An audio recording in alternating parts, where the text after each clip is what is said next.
vy jste ve funkci manažera mládeže 4 měsíce, vy jste měli říct, kam se bude ubírat třinecká mládež pod vaším vedením. Jak som hovoril, že trénujem ešte aj juniorku, ako asistenta robím a... Mimochodem gratuluju, protože vy ste skončili druhý. Tak super, ako je to dobré, ako je super. Po základnej časti sme skončili prvý a vlastne vo finále s Plzňou, ktorá tiež mala kvalitný tým, tak sme skončili druhý, ale ako neberieme to nejakú tragédiu, lebo ako druhé miesto je veľmi dobré. Minulý rok bolo prvé a tento rok je druhé, takže... Já si zápasy viděl a musím říct, kvalita tam je. Tak kam se budete ubírat? Pojďme dál. Že práve, že je tam dosť takých šikovných chalanov, ktorí sú a ešte v podstate hrali nám nejakých 5-6 dorostenci, ktorí akože majú to pred sebou a strašne rád by som bol, keby z tých chalanov niektorí aj z tých starších, že by sa dostali do Ačka. No.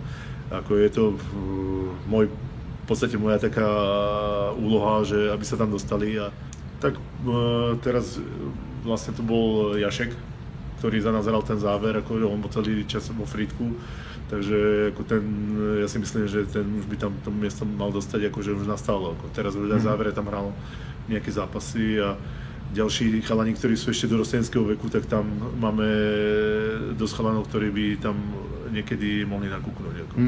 A vy ste zmínil Frýdek, to je vaše farma? Je to farma Třinca, kde chodia vlastne ten prechod môžu akože si zjednodušiť tí chalani, že tam prídu na nejaký rok, alebo majú potom striedavé štarty Ačko a Frýdek. No. Ako je to výhoda pre nich, že majú takúto možnosť. Já vám popřeju, ať vám to dá hodně štěstí. No, ja ďakujem.